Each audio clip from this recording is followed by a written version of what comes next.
Now, no matter how much we blame others or ourselves, it is useless.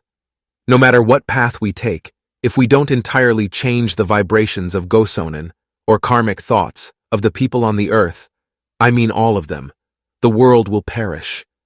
Let's say you donated a little money somewhere and that's it.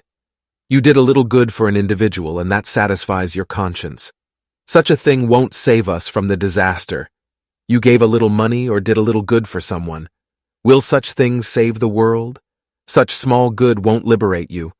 If we don't change our fundamental good deeds, if we don't alter our entire deeds, in other words, if we don't eradicate the vibrations of our karmic thoughts from the earth, humanity won't be saved. We have come to such a crucial point. For example, let us suppose there are 1.5 billion good people and the other 1.5 billion can do bad things without remorse. No, even if 80% of them are what we call good people, they won't be able to prevent war. They cannot prevent natural disasters either. The karmic vibrations of war aren't a matter of good people and bad people. President Kennedy of the US is a good man, and Prime Minister Khrushchev of the USSR may be a good man as an individual. However, when people are caught up in the karma of the nation and humanity, a certain good people can never resist it. When karmic vibration comes in, for example, a rumor that the Soviets will do something, the US will immediately set up a wartime system and try to intercept them. The other day, a radar on the front line malfunctioned. In the US, planes carrying atomic bombs were about to take off all at once. If there had been one more moment of delay in the information, war might have broken out. That's what actually happened. Nowadays, the US, the USSR, and the People's Republic of China all have systems in place that can lead to a world war if they need to. They are just prolonging the crisis. That's how they are positioned and standing by, facing one against another. So, if a single fire started, it would burn up into a big fire. So it doesn't provide security if 80% of the world are so-called people of good intentions. That kind of goodwill doesn't work. I insist that it's not enough at all to love someone just a little bit. What then should we do? Conclusively, we need to eliminate the karmic thoughts of all humanity in the world. The physical world is there, and around it is the subconscious world, where there are full of impure thoughts. Above it is the spiritual world and the divine world. They are pure and filled with divine light.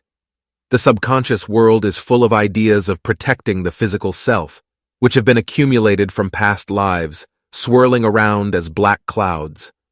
Life in the physical world is being carried out, affected by the vibrations of these black clouds in the subconscious world.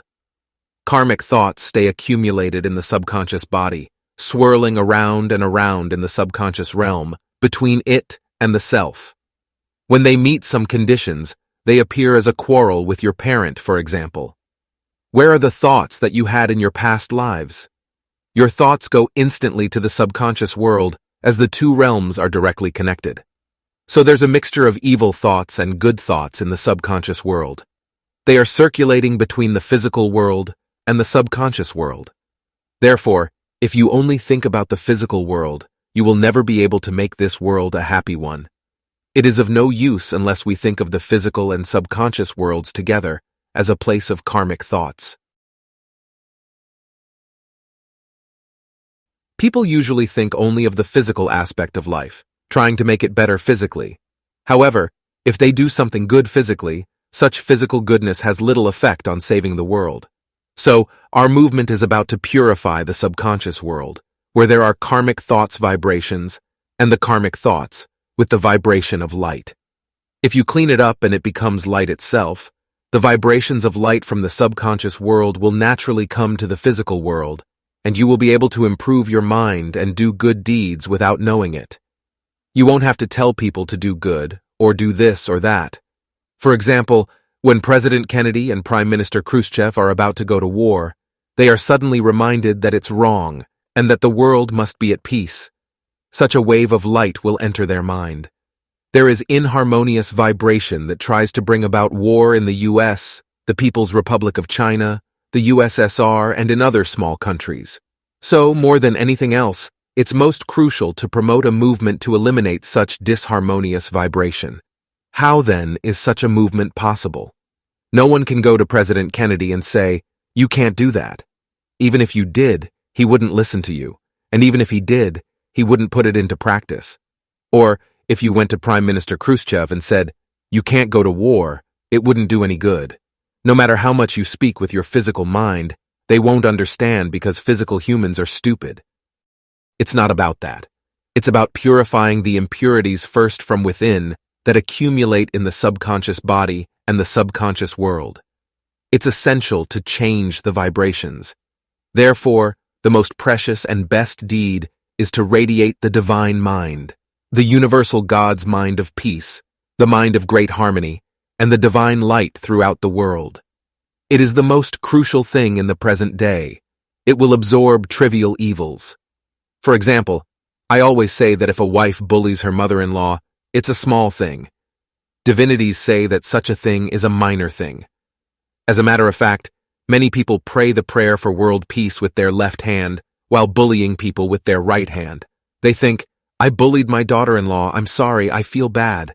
And they pray the prayer for world peace, "May peace prevail on earth," to compensate. The mother-in-law and the daughter-in-law pray the prayer independently. It's okay.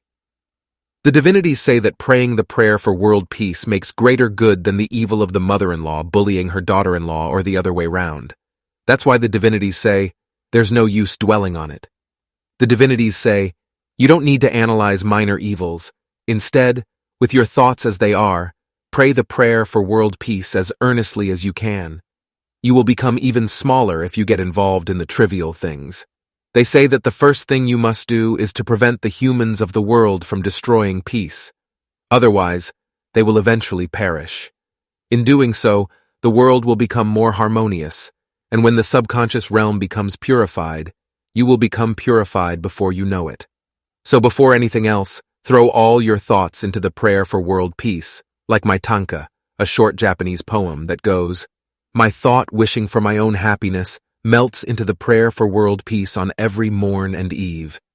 It tells you to cast all your wishes for happiness, such as the happiness of yourself and your family, into the prayer for world peace. The prayer for world peace. May peace prevail on earth. May peace be in our homes and countries. May our missions be accomplished.